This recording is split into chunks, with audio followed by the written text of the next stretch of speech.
क्या भारत और अमेरिका की दोस्ती वाकई में बराबरी की है या भारत और अमेरिका दोस्त हैं? या अमेरिका वो चालाक दुश्मन है जो गले लगकर पीठ में खंजर घोंप देता है? आप खुद सोचिए कि आपने किसी को न्योता दिया, आपके घर मेहमान आए, आपने स्वागत किया, सम्मान दिया, और जब वो विदा हो रहे थे तो आपके एक दोस्त ने उनको दरवाजे पर मार दिया। क्या यह आपके आत्मसम्मान, आजादी पर सीधा हमला नहीं होगा? अमेरिका ने यही किया। हिंद महासागर में ईरानी युद्धपोत को डुबा दिया, और जब वो डूबा और 100 से अधिक नौसैनिक मरे तो वो सिर्फ जहाज का अंत नहीं था, वो भारत की मेजबानी, भारत की साख पर अमेरिका की सोची समझी प्लानिंग के तहत वार था। इस हमले से दुनिया भर में एक कड़ा मैसेज गया कि भारत अपने मेहमानों की रक्षा नहीं कर सकता। हिंद महासागर में उसकी हैसियत बगैर अमेरिका की मर्जी कुछ भी नहीं है। भारत सरकार की तरफ से एक बार कंडेम तक नहीं किया गया, क्योंकि हम जानते हैं कि डोनाल्ड ट्रंप पर हम भरोसा नहीं कर सकते, उनकी सनक का हिस्सा नहीं बन सकते। और यही सवाल है कि क्या वो हमारे दोस्त हैं? क्या ये दोस्ती बराबरी की है?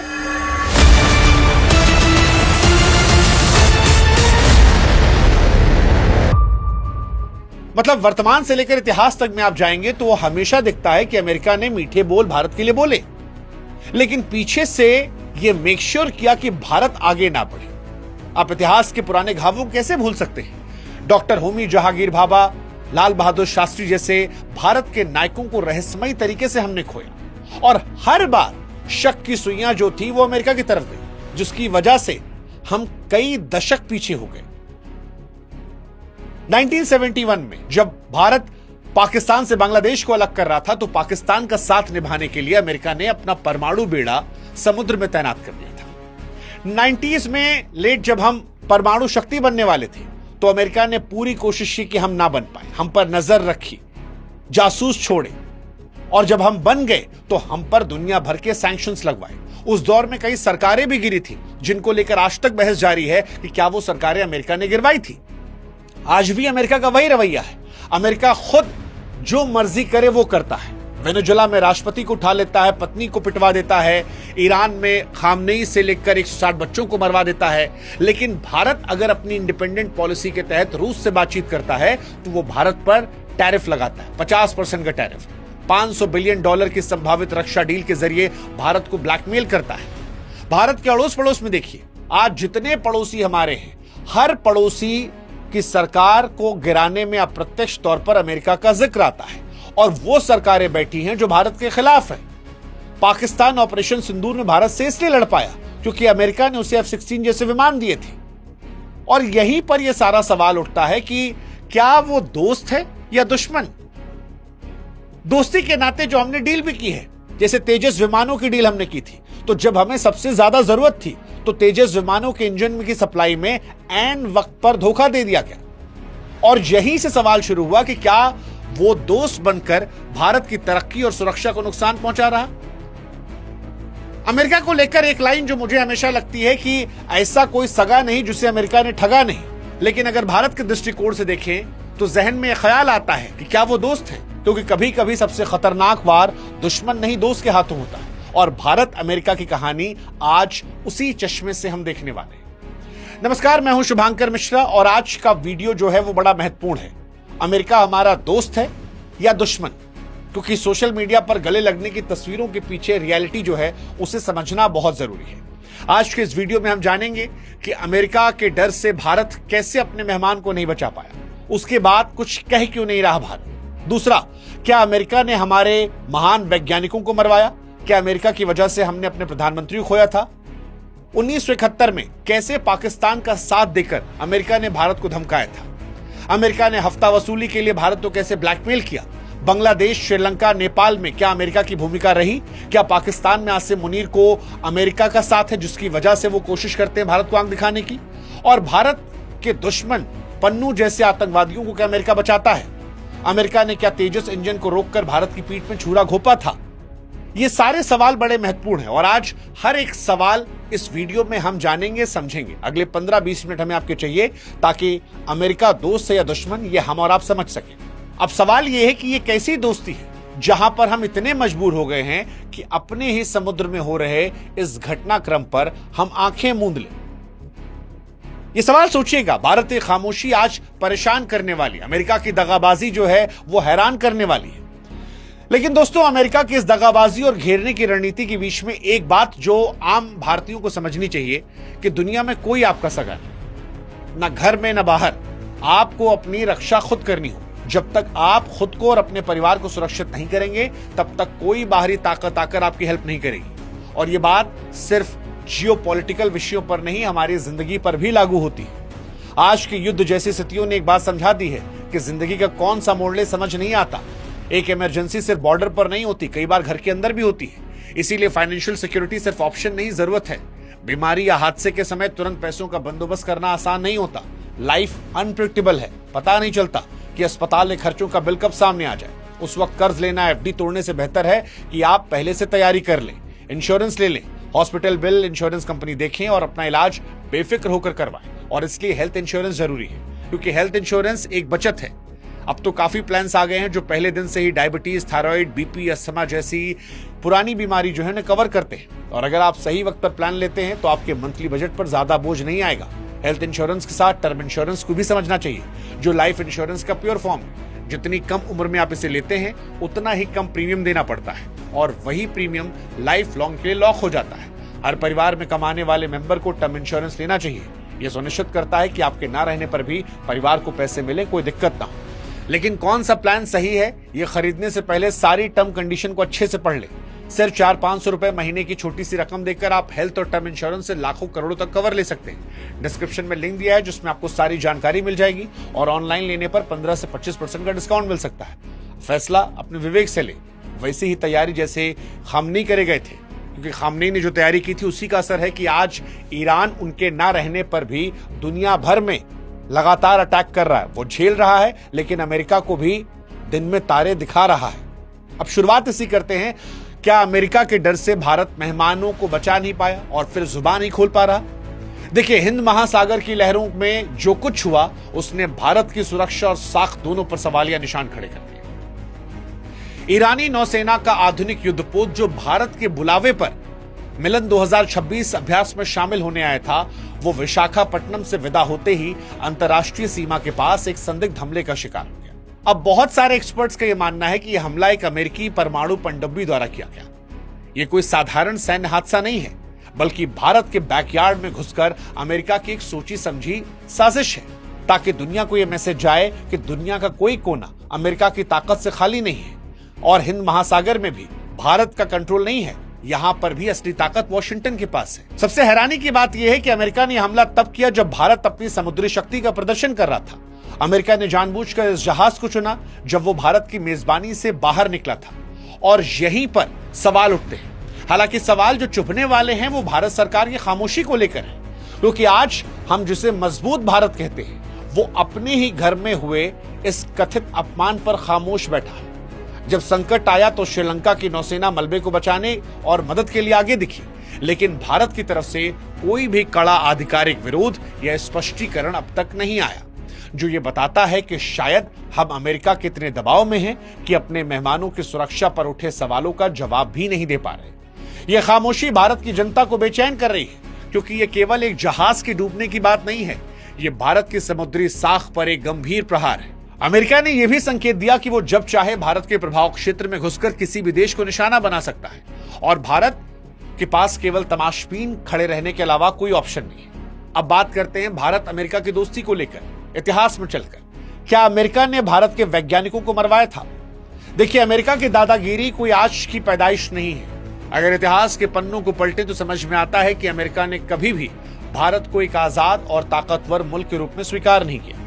साल 1966 का साल भारत के लिए एक बड़ा रणनीतिक झटका था, जब भारत के महान वैज्ञानिक डॉक्टर होमी जहांगीर बाबा ने घोषणा की कि भारत मात्र 18 महीनों में परमाणु बम बना सकता है। लेकिन यह सपना अमेरिका की आंखों को चुभ रहा था। 24 जनवरी 1966 को डॉक्टर भाभा का विमान माउंट ब्लॉक की पहाड़ियों में रहस्यमयी तरीके से दुर्घटनाग्रस्त हुआ। पत्रकार ग्रेगरी डगलस ने CIA से जुड़े एक लेखक रॉबर्ट क्राउली के हवाले से चौंकाने वाले खुलासे किए थे, और वो स्पष्ट इशारा कर रहे थे कि विमान हादसा साजिश के तहत किया गया था। क्राउली के बयानों की माने तो अमेरिका डरा हुआ था। अगर भारत परमाणु शक्ति बन गया तो दक्षिण एशिया में अमेरिका की चौधराहट खत्म हो जाएगी। और ताज्जुब की बात देखिए, इससे ठीक 13 दिन पहले ताशकंद में हमारे देश के प्रधानमंत्री लाल बहादुर शास्त्री साहब की भी संदिग्ध अवस्था में मौत हुई थी। शास्त्री जी के शरीर पर नीले निशान थे, लेकिन फिर भी उनका पोस्टमार्टम नहीं हुआ। एक ही पखवाड़े में भारत ने अपने सबसे मजबूत राजनीतिक नेतृत्व और सबसे बड़ा वैज्ञानिक खो दिया था। कई जानकार इसे अमेरिका का ऑपरेशन क्लीनअप मानते हैं, ताकि भारत अपनी रक्षा के लिए हमेशा पश्चिम का मोहताज रहे। शास्त्री जी ने जय जवान जय किसान का नारा देकर भारत को आत्मनिर्भर बनाने की जो नींव रखी थी, उसे अमेरिका ने शुरुआती दौर में कमजोर करने की कोशिश की। यह साजिश इतनी गहरी थी कि आज भी इन मौतों की फाइलें पूरी तरह नहीं खुली हैं। अमेरिका की लफ्फाजी तब भी थी जब वे हमें शोक संदेश भेज रहे थे और पर्दे के पीछे हमारे परमाणु भविष्य की राह में रोड़ा अटकाए थे। और इसका असर यह रहा कि भारत 2-3 दशक पीछे हो गया। और इसके बाद जब 90 के दशक में हमारे महान वैज्ञानिक डॉक्टर एपीजे अब्दुल कलाम ने अटल बिहारी वाजपेयी साहब की अगुवाई में यह तय किया कि हम परमाणु शक्ति बनेंगे, तो अमेरिका ने दुनिया भर की निगाहें जो थी वो भारत पर कर दी। भारत परमाणु शक्ति ना बने, उसने पुरजोर कोशिश की, अपने एजेंट्स दौड़ाए, दुनिया भर के सैटेलाइट से हम पर नजर रखी। और जब हमने उन्हें चकमा देकर परमाणु शक्ति का दर्जा हासिल किया, तो अमेरिका ने भारत को कमजोर करने के लिए दुनिया भर के सैंक्शंस लगवा दिए। उस दौर में जो सरकारें गिरी थी, उनको लेकर भी चर्चा आज भी चलती है राजनीतिक गलियारों में कि क्या वो अमेरिका की तरफ से भी कोई साजिश थी। आप याद कर लीजिएगा उस दौर को। सवाल कुल मिलाकर वही है, क्या अमेरिका दोस्त है? क्योंकि दोस्त ये नहीं करते। अमेरिका ने 1971 में भी भारत को खूब धमकाया था, पाकिस्तान का साथ देकर। दरअसल अमेरिका का एंटी इंडिया चेहरा 1971 के युद्ध में पहली बार दुनिया ने देखा, जब पाकिस्तान की सेना पूर्वी बंगाल में कत्लेआम मचा रही थी। मानव अधिकारों का ढोंग करने वाला अमेरिका पाकिस्तान के पीछे ढाल बनकर खड़ा था।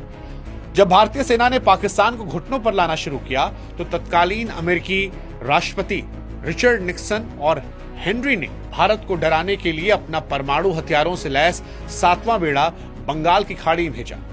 वो दोस्ती का हाथ नहीं, बल्कि भारत की छाती पर तानी गई परमाणु बंदूक थी।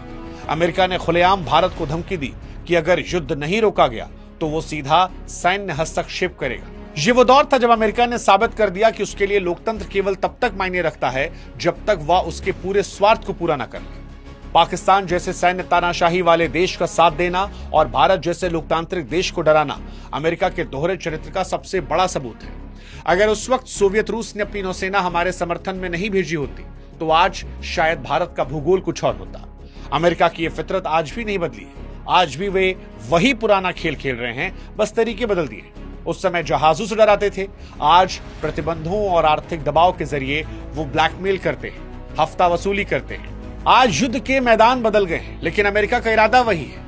पिछले 5 सालों में अमेरिका ने भारत के खिलाफ ऐसा आर्थिक युद्ध छेड़ रखा है जिससे कूटनीति की भाषा में इकोनॉमिक ब्लैकमेल कहना गलत नहीं होगा। अगस्त 2025 में डोनाल्ड ट्रंप प्रशासन ने भारत को टैरिफ किंग का ठप्पा लगाकर भारतीय सामानों पर 50% तक का टैक्स ठोका। ये सजा हमें इसलिए दी गई क्योंकि अमेरिका के विरोध के बावजूद हमने रूस से अपनी जरूरत का सस्ता कच्चा तेल खरीदना बंद नहीं किया था। अमेरिका ने सेक्शन 301 जैसे कठोर कानूनों का इस्तेमाल करके हमारे आईटी सेक्टर और फार्मा निर्यात पर पाबंदियां लगा दी। वो चाहते थे कि भारत अपनी सस्ती जेनेरिक दवाइयां महंगी करे ताकि अमेरिकी फार्मा कंपनियों को और मुनाफा मिले। इसके बाद फरवरी 2026 में जो व्यापारिक समझौता हुआ, उसे जानकार जबरन डील मान रहे। इसमें भारत को मजबूर किया गया कि टैक्स कम करवाने के बदले अमेरिका से आने वाले दशक में लगभग 500 अरब डॉलर के विमान और रक्षा उपकरण खरीदे। ये पैसा भारत के आम आदमी की मेहनत की कमाई है, जिसे रणनीतिक दबाव के जरिए अमेरिकी कंपनियों की ओर मोड़ा जा रहा है। अमेरिका ने भारत को वो तकनीक और विमान बेचे हैं जिसको लेकर कई सारे एक्सपर्ट्स क्वेश्चन कर रहे हैं। और यहीं पर सवाल उठता है कि अमेरिका हर चीज अपने मन की करवाता है, लेकिन भारत का हित जहां आता है वहां पर वो भारत को परेशान करने से पीछे नहीं हटता।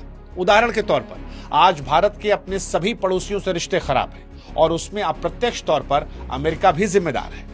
भारत के पड़ोस में अगर आप देखेंगे, जो पाकिस्तान है उसे अमेरिका ने सपोर्ट दे रखा है, बांग्लादेश अमेरिका सपोर्ट है, श्रीलंका अमेरिका सपोर्ट है, नेपाल में भी अमेरिका हस्तक्षेप करता है।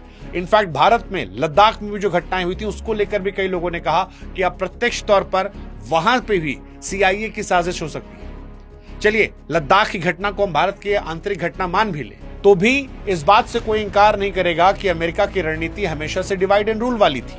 वो जानते थे कि अगर भारत को रोकना है तो पड़ोसियों को अस्थिर करो। 2024 में जो कुछ बांग्लादेश में हुआ उसके पीछे अमेरिकी रेजिम चेंज नीति के गहरे निशान हैं। शेख हसीना की सरकार का गिरना एक बड़ी राजनीतिक चाल थी, क्योंकि हसीना ने बंगाल की खाड़ी में स्थित सेंट मार्टिन द्वीप पर अमेरिका का सैन्य अड्डा बनाने की अनुमति देने से इंकार किया था। अमेरिका वहां बैठकर न केवल चीन बल्कि भारत के सिलीगुड़ी कॉरिडोर पर रणनीतिक पकड़ बनाना चाहता था। अगर अमेरिका वहां काबिज हो गया तो भारत के उत्तर पूर्वी राज्यों की सुरक्षा हमेशा के लिए खतरे में पड़ती। जब शेख हसीना ने भारत की संप्रभुता और क्षेत्रीय सुरक्षा को ध्यान में रखते हुए अमेरिका को मना किया तो वहां सड़कों पर अराजकता को हवा दी गई। आज बांग्लादेश में भारत विरोधी तत्वों और कट्टरपंथ का उभार भारत की सुरक्षा के लिए बड़ा खतरा है। यह भारत की रणनीतिक घेराबंदी है, एक तरफ अस्थिर पाकिस्तान और अब बांग्लादेश के जरिए अमेरिका का सीधा दखल। यह सब इसलिए किया जा रहा ताकि भारत अपने पड़ोसियों की मुसीबतों में उलझा रहे और कभी भी एक स्वतंत्र वैश्विक शक्ति के तौर पर न उभर पाए। इनफैक्ट भारत के दुश्मनों को गले लगाना अमेरिका का हमेशा से इतिहास रहा है। अमेरिका पन्नू जैसे आतंकवादियों को ही बचाता है। अमेरिका का दोहरा रवैया आतंकवाद के मुद्दे पर सबसे ज्यादा उजागर होता है। एक तरफ वो ग्लोबल टेररिज्म की बात करता है, दूसरी तरफ भारत को खंडित करने की धमकी देने वाले गुरपतवंत सिंह पन्नू जैसे अलगाववादियों को अपनी धरती पर सरकारी सुरक्षा और कानूनी पनाह देता है। पन्नू जैसे लोगों को अभिव्यक्ति की आजादी के नाम पर बचाना और भारतीय जांच एजेंसियों पर हत्या की साजिश के बेबुनियाद आरोप लगाकर अंतर्राष्ट्रीय मंच पर भारत की छवि खराब करना, यह अमेरिका की एक गहरी चाल का हिस्सा है। वे इन तत्वों को एक लिवरेज या रिमोट कंट्रोल की तरह इस्तेमाल करता है। जब भी भारत अमेरिका किसी व्यापारिक या सामरिक शर्त को नहीं मानता तो अचानक पन्नू जैसे लोग सक्रिय हो जाते हैं और भारतीय संसाधनों को उड़ाने की धमकियां देने लगते हैं। क्या यह संभव हो सकता है कि ऐसे आतंकवादियों को अमेरिका अपने देश में कंट्रोल नहीं कर सकता? देखिए, हकीकत यह है कि अमेरिका इन्हें जानबूझ के जिंदा रखता है। वो जानता है कि इनके जरिए भारत पर दबाव बनाया जा सकता है। उनकी धार्मिक स्वतंत्रता और मानवाधिकार वाली रिपोर्ट हमेशा भारत को निशाना बनाती है, जबकि सच ये है कि दुनिया के ज्यादातर मुल्क जो बर्बाद हुए हैं, जहां जहां गृह युद्ध चल रहा है, जहां जहां दुनिया में हिंसा चल रही है, उन सब के लिए या तो प्रत्यक्ष या अप्रत्यक्ष तौर पर सीधे सीधे अमेरिका ही जिम्मेदार है। इसके बावजूद वो भारत के दुश्मनों का भारत के खिलाफ इस्तेमाल करता है। यह अमेरिका की हिपोक्रेसी है। और क्या ये दोस्त के संकेत हैं या दोस्त बनकर पीछे खंजर घोंपने के संकेत? आप और एग्जाम्पल लीजिए। अमेरिका ने तेजस इंजन रोककर क्या भारत की पीठ में छुरा घोंपा था? अभी जीडी बख्शी साहब का बयान बड़ा वायरल हो रहा था कि वो जो अमेरिका के चीयर लीडर्स हैं उनको समझना चाहिए। हम आपको पूरा किस्सा बताते हैं। जुलाई 2024 में जब भारत को अपने स्वदेशी तेजस विमानों के लिए जनरल इलेक्ट्रिक के इंजनों की सबसे ज्यादा जरूरत थी, तब अमेरिका ने तकनीकी कारणों का हवाला देकर सप्लाई को रोक दिया। इससे हमारी वायुसेना की युद्ध क्षमता को झटका लगा। वे जानते हैं कि अगर भारत के पास अपनी इंजन तकनीक होगी तो भारत रक्षा के लिए कभी भी वॉशिंगटन के सामने नहीं जाएगा। इसलिए वे टेक्नोलॉजी ट्रांसफर के नाम पर केवल कागजी लफाजी करते हैं और असलियत में पुरानी तकनीक बेचने की कोशिश करते हैं।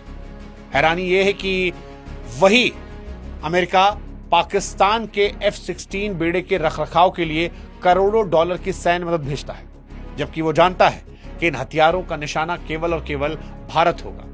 यानी एक तरफ अमेरिका हमें डिफेंस पार्टनर कहता है, 21वीं सदी का सबसे बड़ा सहयोगी, और दूसरी तरफ हमारे सबसे बड़े दुश्मन को मजबूत करता है वहां पर जहां पर वो जानता है कि उसका इस्तेमाल भारत पर होगा। ये इसलिए होता है ताकि इस इलाके में संतुलन की शक्ति जो है वो हमेशा अमेरिका के हाथ में रहे। अमेरिका कभी नहीं चाहता कि भारत रक्षा के मामले में पूरी तरह इंडिपेंडेंट बन जाए। वो चाहता है कि रूस के हथियारों का हम मुंह छोड़े, अपने हथियार खुद न बनाएं और बस अमेरिका से करोड़ों डॉलर के हथियार खरीदते रहे। अब वापस लौटते हैं उस सवाल पर, क्या अमेरिका भारत का दोस्त है या वो दुश्मन जो गले लगकर पीठ में खंजर घोंपता है? देखिए, इतिहास से लेकर वर्तमान तक नजर डालें तो यह स्पष्ट है कि अमेरिका भारत का निस्वार्थ दोस्त कभी नहीं रहा। वो केवल हमें अपने स्वार्थों की पूर्ति के लिए इस्तेमाल चाहता है। ईरान की IRIS डीना के साथ जो कुछ हुआ वो भारत के लिए एक बड़ी चेतावनी थी। हालांकि भारत ने कोशिश की है कि वो 1966 और 71 के भारत से आगे बढ़े। आज हमने रूस के साथ S-400 डील को अंजाम दिया है, जो हमारी अपनी संप्रभुता का परिचय है। हमने ब्रह्मोस जैसी मिसाइल को विकसित किया है, जो दुनिया के लिए मिसाल है। लेकिन समय आ गया है कि भारत अपनी रणनीतिक स्वायत्तता को और धार दे। हमें यह समझना होगा कि जो देश हमारे मेहमानों की सुरक्षा में बाधक बनता है वो कभी भी हमारा रक्षक नहीं हो सकता। अमेरिका की मीठी बातें और कूटनीतिक लफाजी के जाल से हमें बाहर निकलना होगा और अपनी सैन्य और आर्थिक शक्ति की रक्षा स्वयं करनी होगी। पूरी तरह इंडिपेंडेंट होना ही एकमात्र कवच है जो हमें अमेरिका जैसे दोस्ती के मुखौटे वाले दुश्मन से बचा सकता है। हमारा सवाल फिर आपसे कि आपको क्या लगता है कि अमेरिका हमारा दोस्त है या दुश्मन?